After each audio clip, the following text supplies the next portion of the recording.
Hello everyone, कैसे हो? आप आशा करते हैं आप लोग अच्छे होंगे, मस्त होंगे, स्वस्थ होंगे। फिर से स्वागत है आपका अपना चैनल KPS कोचिंग सेंटर में।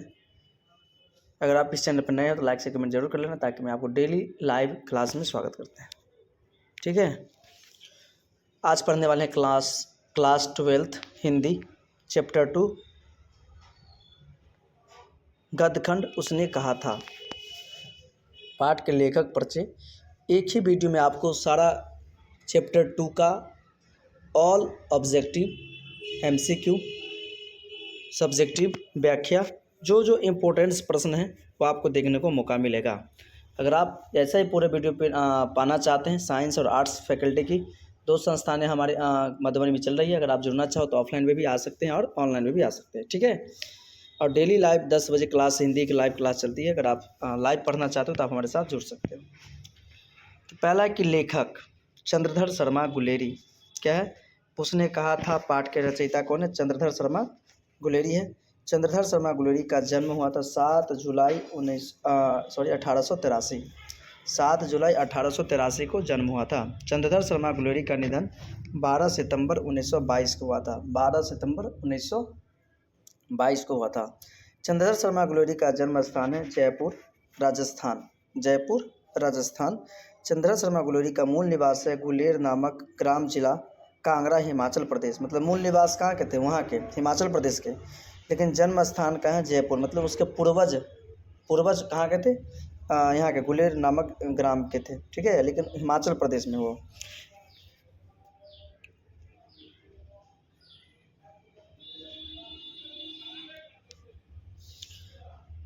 चंद्रधर शर्मा गुलेरी का रचनाएं। चंद्रधर शर्मा गुलेरी। कहानी सुख में जीवन, बुद्ध का कांटा, निबंध कछुआ धर्म, पुरानी हिंदी, भारतवर्ष, देवानाम, प्रिय, डिंगल। ये इनका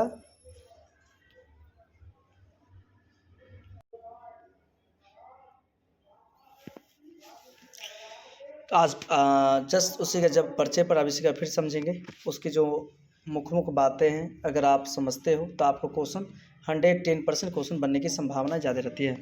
लेखक परिचय। चंद्रधर शर्मा गुलेरी 1883-1922। हिंदी गद्य साहित्य में महत्वपूर्ण स्थान रखने वाले चंद्रधर शर्मा गुलेरी का जन्म 7 जुलाई सन 1883 के दिन जयपुर, राजस्थान में हुआ था। समझे? क्या कि आप उसने कहा था चंद्रधर शर्मा गुलेरी के बारे में जीवनी लिखिए, तो क्या लिखेंगे? चंद्रधर शर्मा गुलेरी का जन्म 7 जुलाई सन 1883 ईस्वी के दिन जयपुर, राजस्थान में हुआ था।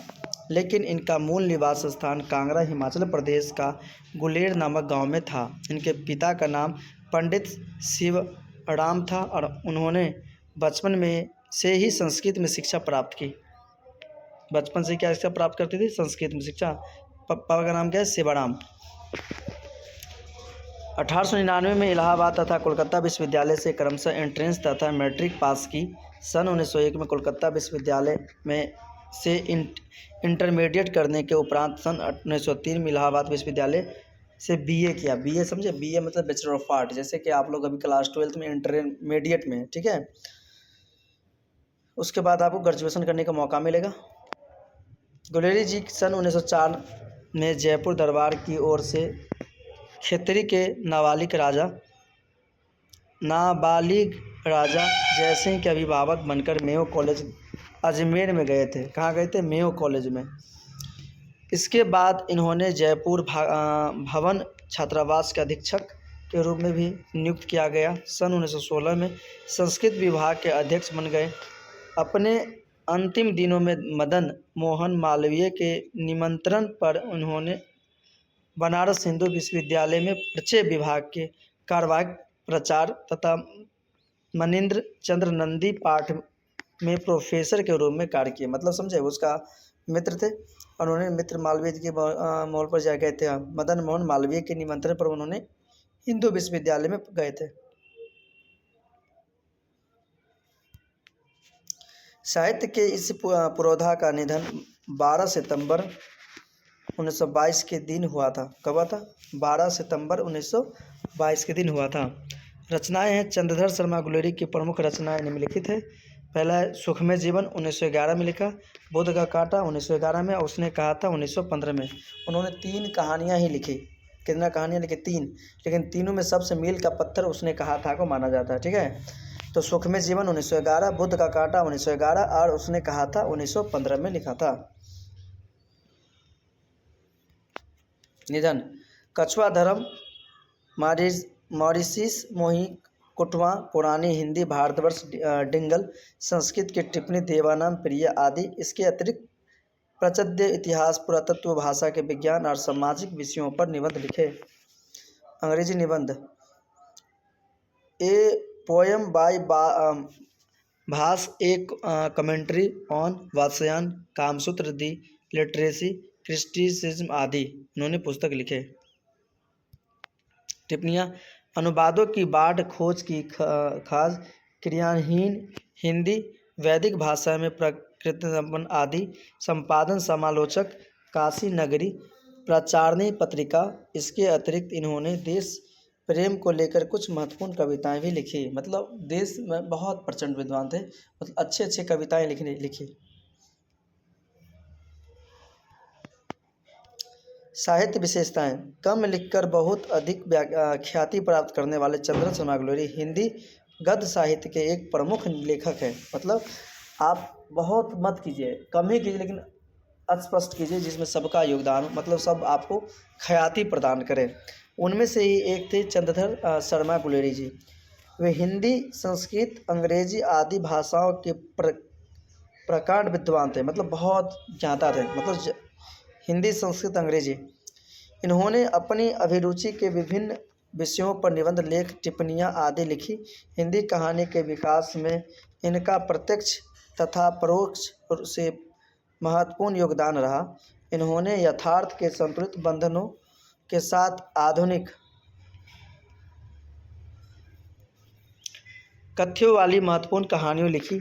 इनकी कहानियों की विषय वस्तु कथ्य अधिक गंभीर रोचक तथा समय से आगे की है।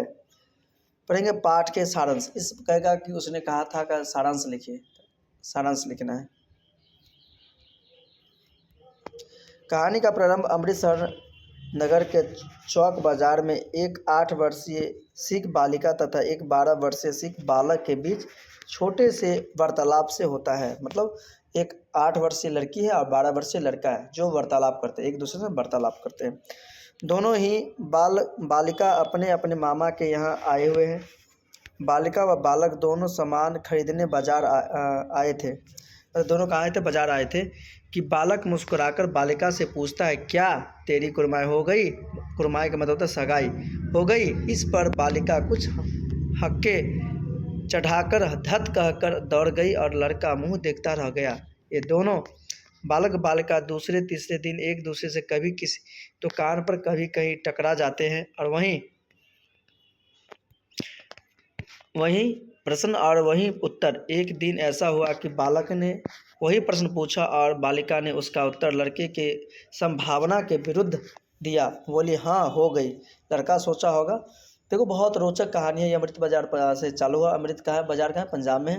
दोनों सिख लड़की या लड़का है, 8 वर्षीय और 12 वर्षीय, और दोनों एक दूसरे को टांगा कांडे से नीचे बचाते। फिर वहीं से एक वार्तालाप होती है और पूछते कि देखो कोई आप किसी को हेल्प करोगे ना तो आपको चाह भरे रहेगा, उसका कामना बहुत रहती है और उसे करते। इस अप्रत्याशित उत्तर को सुनकर लड़का चौंक पड़ता है और पूछता है कब, जिसके प्रत्युत्तर में लड़की कहती है कल। देखते नहीं यह रेशम के कढ़ा हुआ सालू का मतलब चादर। और यह कहकर वह भाग जाती है, परंतु लड़के के ऊपर मानो वज्रपात, मतलब समझे ठनका गिर गया हो, कुछ गिर गया हो ऐसे। वह किसी को नाली में धकेला है, किसी छाबरी वाले की छावड़ी गिरा देता है, किसी कुत्ते को पत्थर मारता है और किसी सब्जी वाले को ठेले को में दूध उड़ेल देता है, मतलब उछल देता है, और किसी सामने आती हुई वैष्णवी के से टक्कर मार देता है और गाली खाता है। मतलब वैष्णवी को टक्कर मारकर गाली खाता है। कहानी का पहला भाग यही नाटकीय ढंग से समाप्त हो जाता है। इस बालक का नाम था लहना सिंह। इस बालक का नाम क्या था? लहना सिंह। और यही बालक बाद में सूबेदारनी के रूप में हमारे सामने आती हैं। समझे? मतलब उस लड़का का नाम है लहना और उस लड़की का नाम है सूबेदारनी। इस घटना के 25 वर्ष बाद, कितने वर्ष बाद? 25 वर्ष बाद कहानी का दूसरा भाग शुरू होता है। लहना सिंह युवा हो गया है और जर्मनी के विरुद्ध लड़ाई में लड़ने वाले सैनिक में भर्ती हो गया है और अब वह नंबर 77 का राइफल्स में जमादार है। 77 नंबर का क्या जमादार है। एक बार वह 7 दिन की छुट्टी लेकर अपनी ज़मीन के किसी मुकदमे की पैरवी कराने घर गया था। वहीं उसने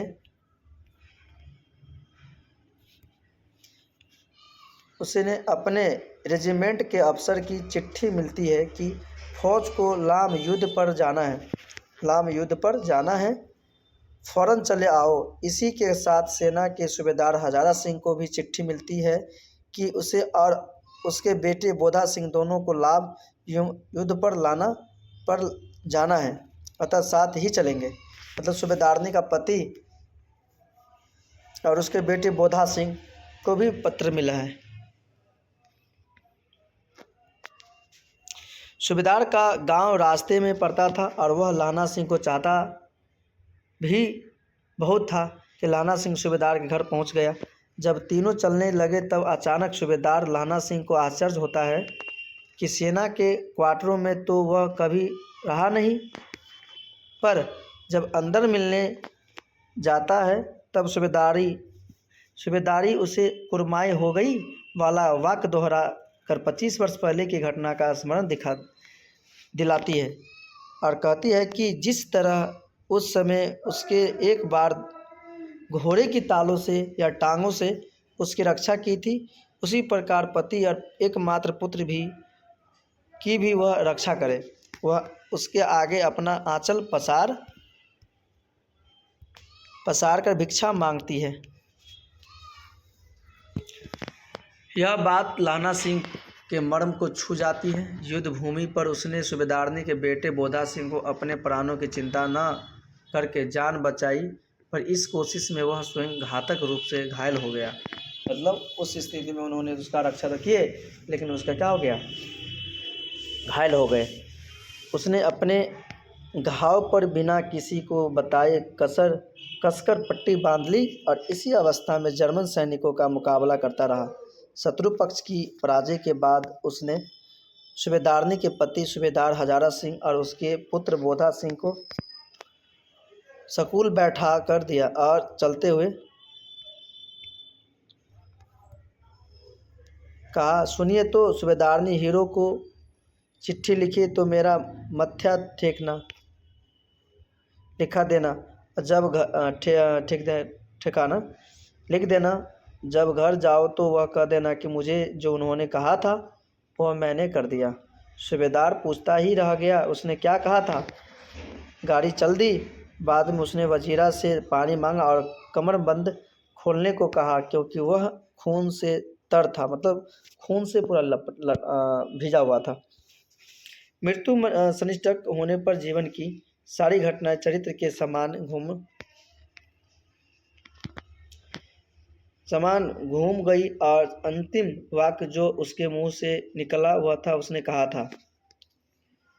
इसके बाद अखबारों में छपा कि फ्रांस और बेल्जियम 68 सूची मैदान में घावों से भरा नंबर 77 सिख राइफल जमादार लहना सिंह इस प्रकार अपनी बचपन की छोटी सी मुलाकात में हुई परिचय के कारण उसके मन में सूबेदारी के प्रति जो प्रेम उद्रित हुआ था, उसके कारण ही उसने सूबेदारनी के द्वारा कहे गए वाक्यों को स्मरण रख उसके पति व पुत्र की रक्षा करने में अपनी जान दे दी, क्योंकि यह उसने कहा था। किसने कहा था? सूबेदारनी कहा था कि आप जिस प्रकार हमें टांगे के नीचे से आने से बचाए थे, उसी प्रकार आप हमारे एकलौते पुत्र और मेरे पति का भी रक्षा कीजिएगा। और लहना सिंह ने उस प्रेम को बलिदान में दे करके मतलब उसकी अपनी जान गंवा दी। ठीक है, आप लोग कमेंट करके बताएं कि आप लोग कैसे प्रेम करते हो। ठीक है, वस्तुनिष्ठ प्रश्न पढ़ेंगे। निम्नलिखित प्रश्नों का उत्तर दीजिए। आपको वर्णन करते चंद्रधर शर्मा गुलेरी की कहानी कौन सी है? उसने कहा था जिसका प्रकाशन 1915 में किया था। ठीक है, बहुत मील का पत्थर साबित हो गया। चंद्रधर शर्मा गुलेरी जी का जन्म हुआ था 7 जुलाई 1883। चंद्रधर शर्मा गुलेरी की वृत्ति है अध्यापन। गुलेरी जी ने किस पत्रिका का संपादन किया था? समालोचक। हिंदी प्रदीप का क्या था? बालकृष्ण भट्ट, जो 33 वर्षों तक चलाए थे। काशी नगरी प्रचारणी पत्रिका के गुलेरी जी क्या है? संपादक है। स्थानों की पूर्ति करें। लाना सिंह के भतीजा का नाम है कीरत सिंह। क्या नाम है? कीरत सिंह। कहती है तू मेरे मुल्क को बचाने आए हो राजा। कुछ दूर जाकर लड़के ने पूछा तेरी हो गई डॉट डॉट कुरमाई। कुरमाई का मतलब होता है मंगनी, मंगनी, मंगनी। उसी के बाग में मखमल की सी हरी घास फिरंगी में जरा क्या है मौत है, और ये मरने वाले के मुरब्बे नहीं मिलते निमोनिया। मिलने वाले क्या नहीं मिलते? निमोनिया नहीं मिलते। पढ़ेंगे अति लघु उत्तरीय प्रश्न। उसने कहा था कहानी के कहानीकार कौन है? चंद्रधर शर्मा गुलेरी। हिंदी की पहली श्रेष्ठ कहानी कौन सी है? उसने कहा था। गद्य का विकास किस काल में हुआ था? आधुनिक काल में। कीरत सिंह कौन था? लाना सिंह का भतीजा। कीरत सिंह कौन था? लाना सिंह का भतीजा। उसने कहा था कैसी कहानी है? फ्लैशबैक स्टाइल पर आधारित कहानी है। फ्लैशबैक स्टाइल पर आधारित कहानी है, मतलब जो 25 वर्ष पहले जो हुआ था वो 25 वर्ष बाद की घटना को रिलेटेड करके बताती है। चंद्रधर शर्मा गुलेरी की कहानी कौन सी है? उसने कहा था किसी कहानी को महान कौन बनाता है? कहानी के उद्देश्य। चंद्रधर शर्मा गुलेरी किस युग के कहानीकार है? तो प्रेमचंद्र युग के। कौन से? प्रेमचंद्र युग के। उसने कहा था कहानी कितने भाग में बांटे हैं? 5 भाग में बांटे हैं। निम्नलिखित में कौन सी कहानी गुलेरी जी की नहीं है? पूस की रात। पूस की रात हल्कू लिखे हुए हैं। उसमें पाठ में किस महीने का नाम आया है? कार्तिक माह का। कौन सा महीना का? कार्तिक महीना का।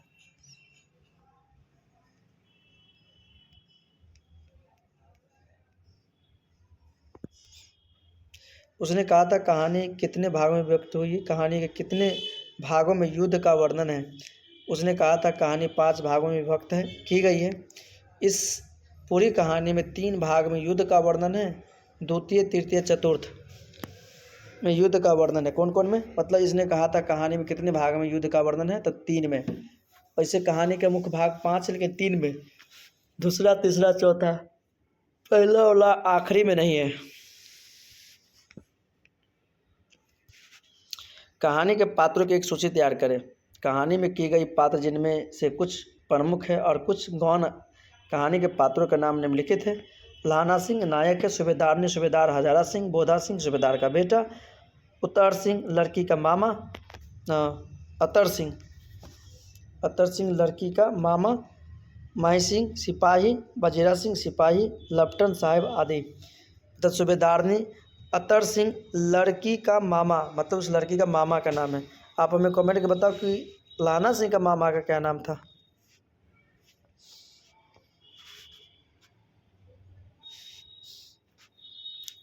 लाना सिंह का परिचय अपने शब्दों में दें। लाना सिंह एक वीर सिपाही है। उसने कहा था कहानी का प्रमुख पात्र था, नायक है। लेखक ने कहानी में उसके चरित्र को पूरी तरह से उभारा है। कहानी में उसके चरित्र की निम्नलिखित विशेषताएं उभरकर सामने आती है। कहानी का नायक। कहानी का समस्त घटनाक्रम लाना सिंह के आसपास घटता है, जिससे यह स्पष्ट होता है कि वे कहानी का प्रमुख पात्र था, नायक है। सच्ची प्रेमी। लाना सिंह का एक सच्चा प्रेमी है। बचपन में उसके हृदय में एक अनजान भावना ने जन्म लिया जो प्रेम था। यद्यपि उसने अपना प्रेम न मिल सका, लेकिन फिर भी उसने सच्चाई से उसे अपने हृदय में बसाए रखा। बहुत तथा निडर। लाना सिंह बहादुर तथा निडर व्यक्ति का स्वामी है, तभी तो वह बैठे रहने से बेहतर युद्ध को समझाता है। बैठे रहना अच्छी बात नहीं, उसके बारे में वर्णन करते हैं। चतुर। लाना सिंह बहुत बहादुर होने के साथ साथ काफ़ी चतुर भी है, इसलिए उसे लेफ्टिनेंट साहब के नकली होने का शक हो गया और उसने चतुराई से उसका भांडा फोड़ दिया। आप सतर्क रहे, चतुर रहे, चालाक रहे, सब कुछ रहे, लेकिन आप होशियार जरूर रहे। सहानुभूति तथा दयालुपन। लाना सिंह के चरित्र में सहानुभूति तथा दया भाव भी विद्यमान है, इसलिए वह भीषण सर्दी में भी अपने कंबल और जर्सी बीमार बोधा सिंह को दे देता है। वचन का पालन। सूबेदारनी ने लाना सिंह से अपने पति और बेटे के प्राणों की रक्षा करने की बात कही थी, लेकिन लाना सिंह ने उसे एक वचन की तरह निभाया, उसके लिए अपना प्राण भी निछावर कर दिया। मतलब जो कहा उसके लिए उन्होंने प्राण भी क्या कर दिया, निछावर कर दिया। उसी को बोलते हैं प्रेम, सच्चा प्रेम। ठीक है, सच्चा प्रेम अगर आपको होता है तो आप कुछ भी करने के लिए आतुर हो जाते हो। ठीक है, और बात कपटी तो मित्र मिलना तो दुर्लभ है आजकल बड़ी दुनिया में।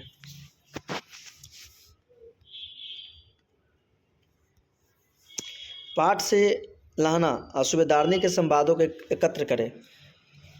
उत्तर पाठ में लाना और सूबेदारनी के बीच कुछ संवाद है जो निम्नलिखित है। बचपन का संवाद। तेरे घर कहाँ है? तेरे घर कहाँ है? मंगेर में और तेरे माझे में। उसका मंगेर में और इसके माझे में। यहाँ कहाँ रहती है? अतर सिंह की बैठक में वे मेरे मामा होते हैं। मैं भी मामा के यहाँ हूँ। उनका घर गुरु बाजार में है। इतने में दुकानदार लड़के ने मुस्कुराकर पूछा, तेरी कुरमाई हो गई? इस पर लड़की कुछ आंकर चढ़ाकर धत कहकर दौड़ गई। लड़के ने पूछा, तेरी कुरमाई हो गई? और उत्तर में वही धत मिलकर एक दिन जब फिर लड़के ने वैसे ही हंसी में चिढ़ाने के लिए पूछा, तब लड़के से संभावना के विरुद्ध बोली, हाँ हो गई। मतलब लड़का संभावना कुछ और करे तो लड़की ने जवाब कुछ और दे दिया।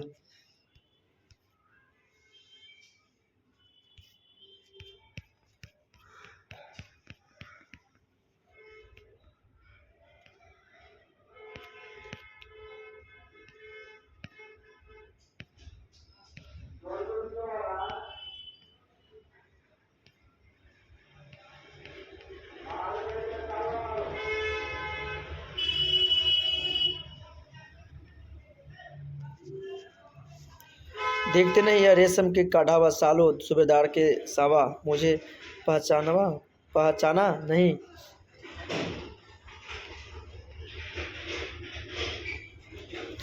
तेरी कुरमाई हो गई? धत कहकर जो हो गई। देखते नहीं रेशमी साबुन का अमृतसर में सूबेदारनी कहा रही है, मैंने तेरे को आते ही पहचान लिया। तुम्हारे आगे मैं आंचल पसारती हूँ। मतलब तुम जब मेरे यहाँ आया तभी मैं पहचान गया और तुम्हारे यहाँ सामने क्या करता हूँ, आंचल पसारता हूँ कि आप हमारे पति और मेरे बच्चे का रक्षा करना। प्रश्न संख्या 5। कल देखते नहीं यह रेशम से कढ़ा हुआ सालो, वह सुनते ही लहना की क्या प्रतिक्रिया हुई? कल देखते ही नहीं यह रेशम के ढका हुआ सालो, वह सुनते ही लहना को काफ़ी गुस्सा आया। साथ ही वह अपनी शुद्ध बुद्ध ही खो बैठा। मतलब उसका जो शुद्ध बुद्ध था वो भी क्या किया, खो बैठा। इसलिए घर वापस आते समय एक लड़के को नाली में धकेल दिया, एक खोमचे वाले को खोमचे गिराने दिया और एक कुत्ते के ऊपर पत्थर मारा और सब्जी वाले के रेहड़ी पर दूध उछल दिया। दूध लाने गया तो दूध उछल दिया। वैष्णवी पूजा पाठ करने वाली औरत से टकरा गया, जिसने उसे अंधा कहा। तब जाकर वह अपने घर पहुंचा। तो क्या समझे कि जब वो कहा कि कुरमाई हो गई है तो फिर उसको धत कर चली गई और गिरते पड़ते किसी बदहाल में उन्होंने लड़का घर पहुंचा। जरा क्या है, मौत है और निमोनिया से मरने वाले को मुरब्बा नहीं मिला करते। वजीरा सिंह के इस कथन का क्या आशय है?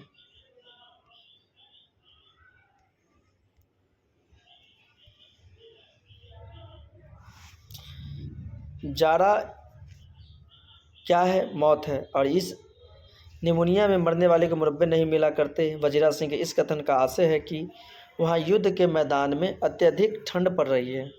जिस कारण ऐसा लगता है कि मानो उनकी जान ही निकल जाएगी। वैसे भी इस स्थिति में इतने लोगों को निमोनिया हो रहा है कि उन्हें मरने के लिए स्थान भी नहीं मिला रहा है।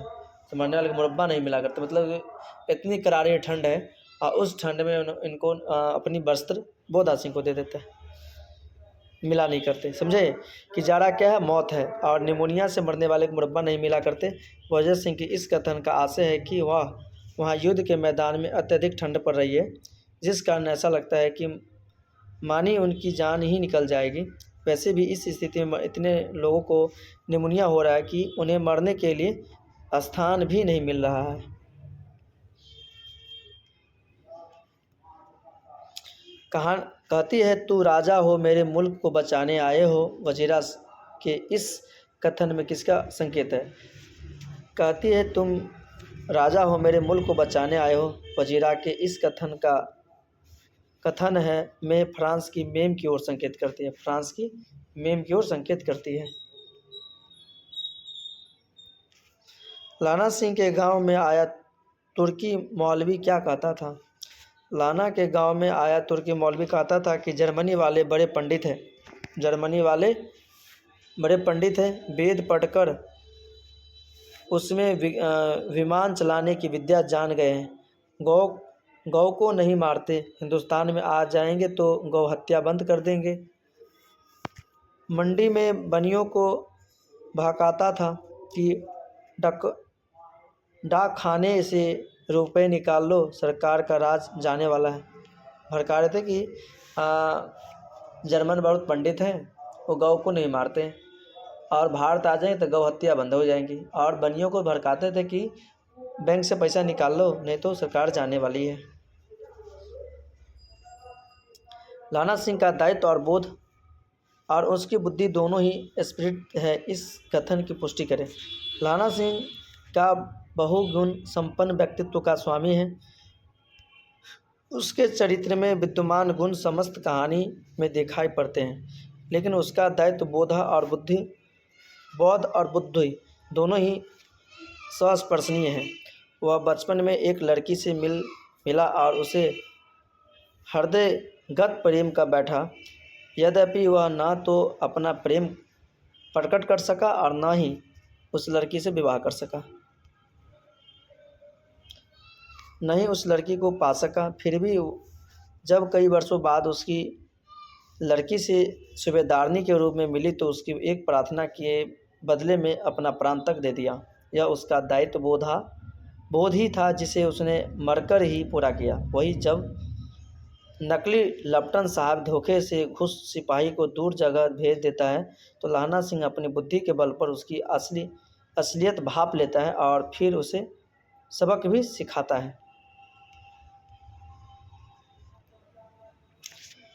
प्रसंग एवं अभिप्राय बताएं।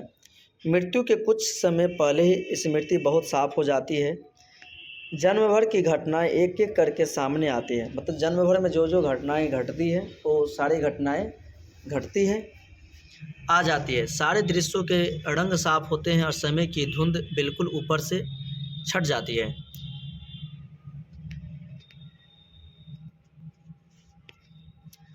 यह प्रसंग उस समय का है जब लाना सिंह घायल हो जाता है और बोधा सिंह को अस्पताल ले जाया जाता है। उसी अंत स्थिति में लाना सिंह वजीरा से पानी मांगता है और लाना अतीत की यादों में खो जाता है, मतलब पिछली यादों में खो जाता है।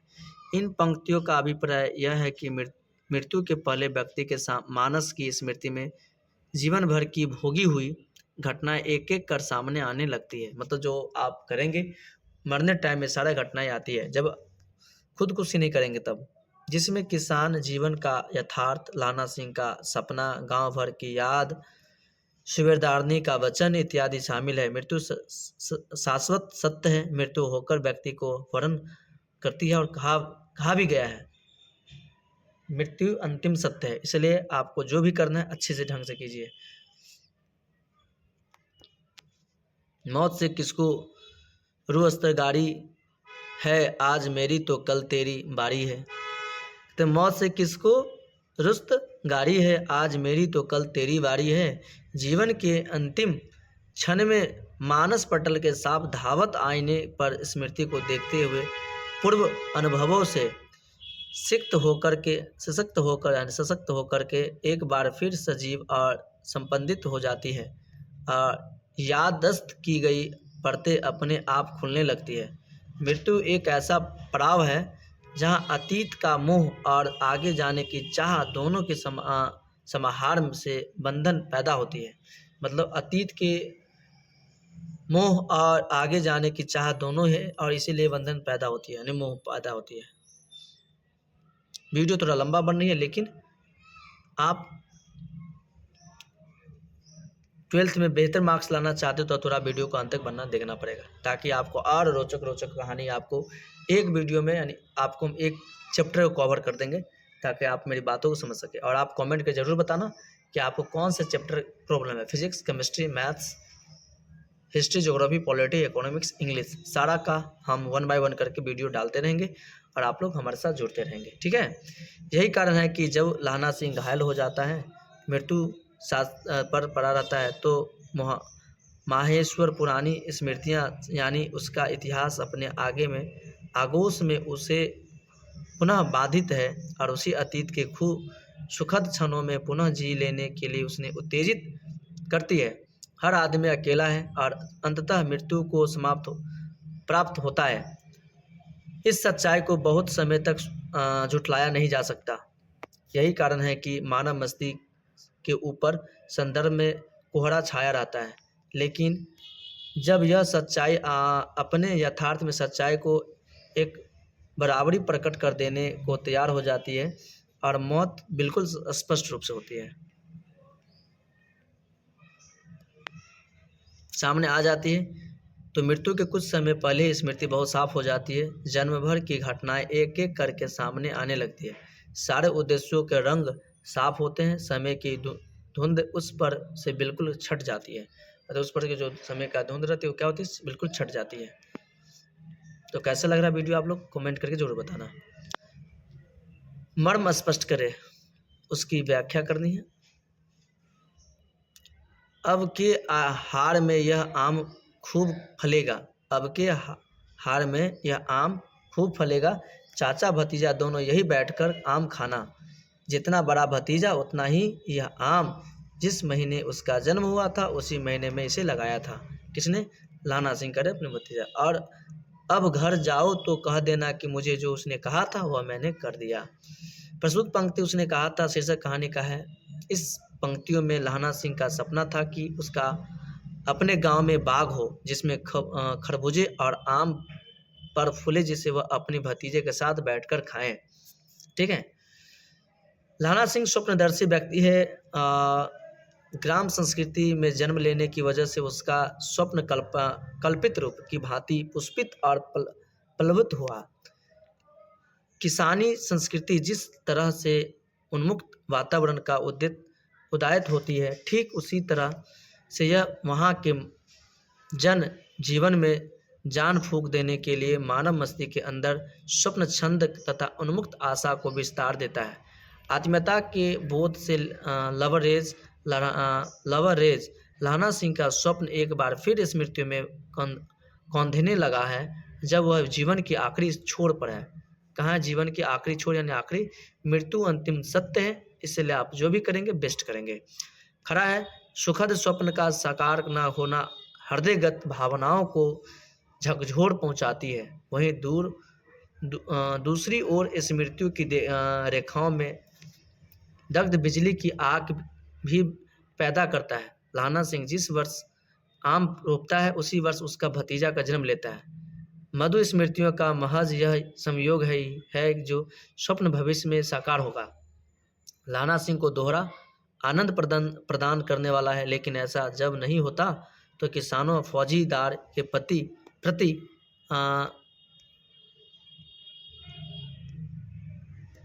चुना हुआ उसका हृदयगत भाव एक बार फिर उमड़ता है और स्मृति में सुखद सपने को ठेस पहुंचता है।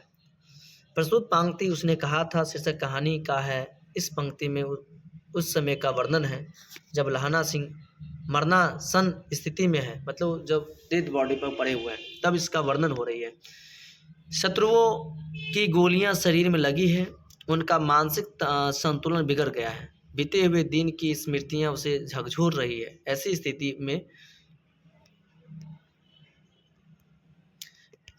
स्थिति में वह वजीरा से कहता है कि वह वजीरा जब घर जाएगा तो उस सूबेदारनी को कह देना कि लहना सिंह को उसने जो कहा था उसने लाना वह पूरा कर दिया, अर्थात उसने सूबेदार हजारा सिंह और उसके पुत्र बोधा सिंह के प्राणों की रक्षा अपने जीवन पर का बलिदान करके ही है।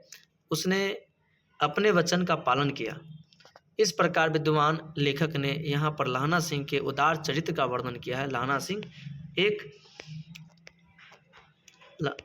सिंह ने उच्च जीवन संदिग्धों के पालन का आदर्श प्रस्तुत किया है। उसका जीवन कर्तव्य प्रणायता, निष्ठा, उच्च नैतिक मूल्य तथा अपने वचन का पालन करने का एक अनुकरणीय उदाहरण है।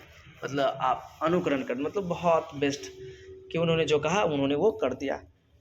कौन याद रखता है ये कोई कहानी प्रेम कथा सबका, लेकिन देखो बचपन में जो उन्होंने कहानी किए थे उस कहानी को उन्होंने बहुत वर्णन किया।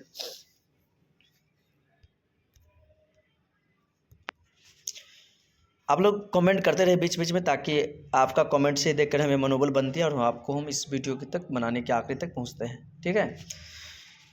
प्रश्न संख्या 12 है कि कहानी का शीर्षक उसने कहा था क्या सबसे सटीक शीर्षक है? अगर हाँ तो क्या आप इसके लिए कोई दूसरी शीर्षक सुझाव चाहेंगे?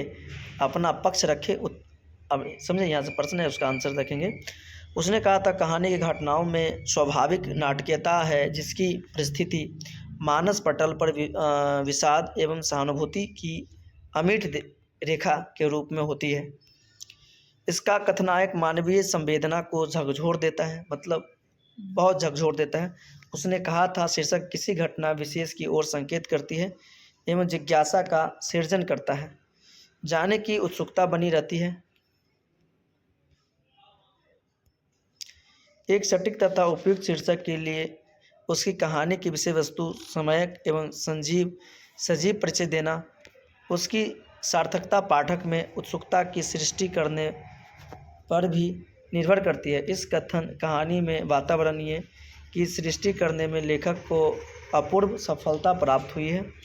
आरंभ से ही एक कौतूहल पाठक को अपने प्रभाव में बांध लेता है और कहानी में के उत्सर्ग बिंदु पर पहुंचकर विराम लेता है। इसके अतिरिक्त कहानी का प्रभाव मन में गूंजता रहता है।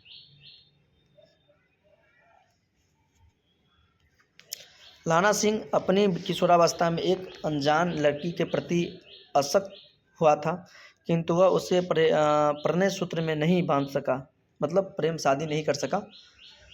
कालांतर में उस लड़की का वह विवाह सेना में कार्यरत एक सूबेदार से हो गया। लहना सिंह भी सेना में भर्ती हो गए। अचानक अनेक वर्ष, मतलब 25 वर्ष बाद उसे ज्ञात हुआ कि सूबेदार की पत्नी ही वह लड़की है जिसे उसने कभी प्रेम किया था। उसे एहसास हुआ कि वही सूबेदारनी है जिसे हमने बचपन में प्यार किया। सूबेदारनी ने उससे निवेदन किया कि वह उसके पति तथा सेना में भर्ती एकमात्र पुत्र बोधा सिंह की रक्षा करेगा। लहना सिंह ने कहा था कि वह इस वचन को निभाएगा और अपने प्राणों का बलिदान कर उसने अपनी प्रतिज्ञा का पालन किया। वाह, क्या सच्चा प्रेमी था। सैल्यूट है इसके नाम पर। अतः इस शीर्षक से अधिक उपयुक्त कोई अन्य शीर्षक नहीं हो सकता। यह सबसे सटीक शीर्षक है। अतः मेरे विचार में कोई भी अन्य शीर्षक इतना सार्थक नहीं होगा। मेरे द्वारा अन्य शीर्षक देना सार्थक अनुयुक्त होगा।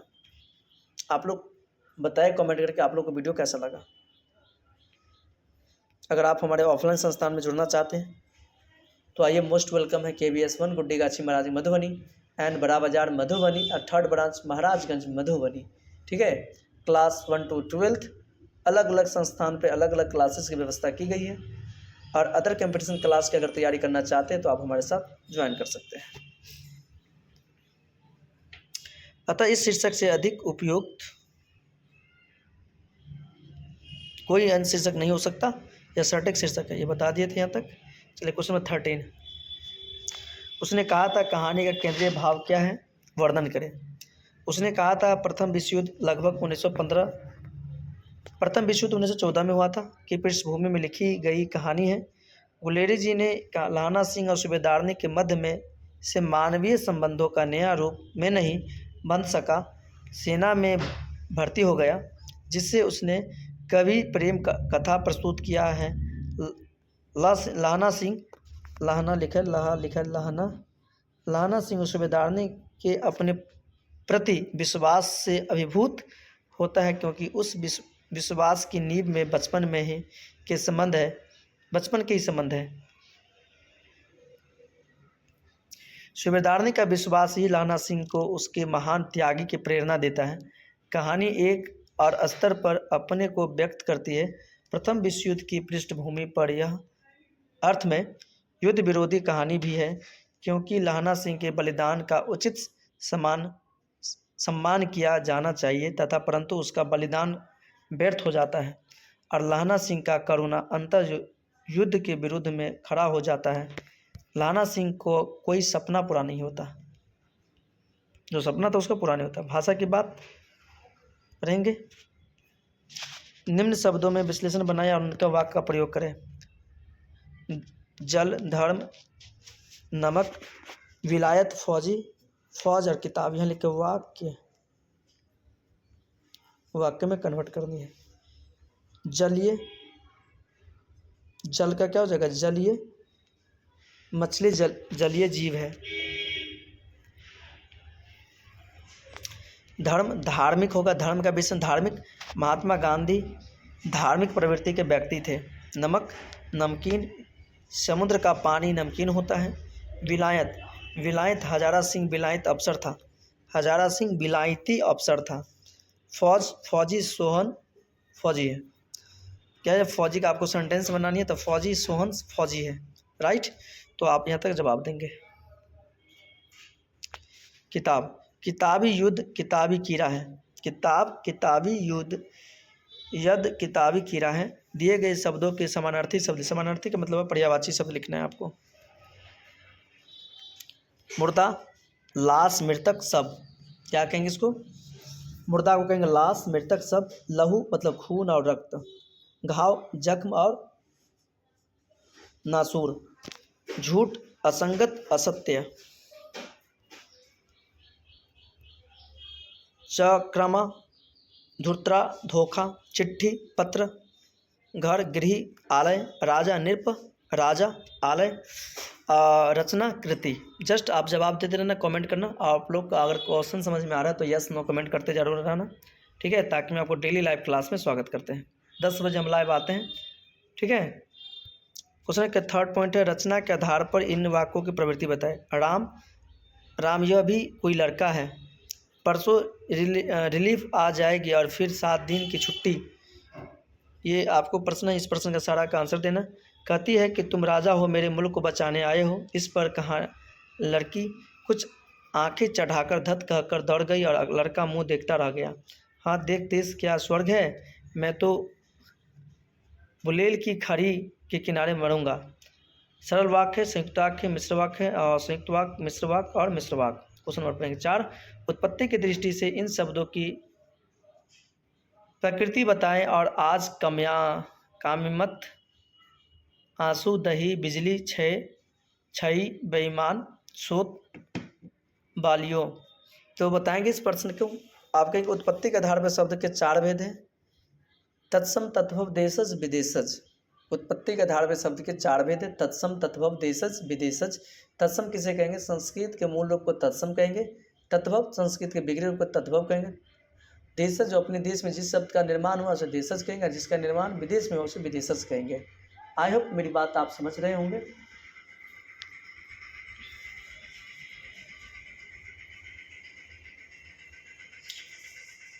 शब्द है, प्रकृति है, आवाज़ विदेशज है, बेईमान देशज है, कायामत विदेशज है, सोत तद्भव है, आंसू तद्भव है, बवालियो देशज है, दही देशज है, खाद देशज है विदेशज है, सिगरी देशज है, छई तत्सम है, बादल देशज है। तो I hope, thank you, best of luck, bye bye, ta-ta. अगर आपको वीडियो अच्छा लगा हो तो लाइक शेयर कमेंट जरूर कर लेना, ताकि मैं आपको डेली लाइव क्लास में स्वागत करते हैं। Thank you, thank you, thank you, best of luck, bye bye, ta-ta. फिर से अगर आप थैंक फॉर वॉच, अगर आपको वीडियो अंत तक देखें तो आपको लोग थैंक यू। और आप अगर हमारे साथ ऑफलाइन में ज्वाइन करना चाहते तो आइए, KVS1 गुड्डेगाची महाराज मधुबनी एंड बड़ा बाजार मधुबनी में न्यू बैच स्टार्ट हुई है, क्लास 11 12 एंड अदर क्लासेस की भी सब व्यवस्था है, तो ज्वाइन कीजिए हमारे साथ। Thank you, best of luck, bye bye, Tata.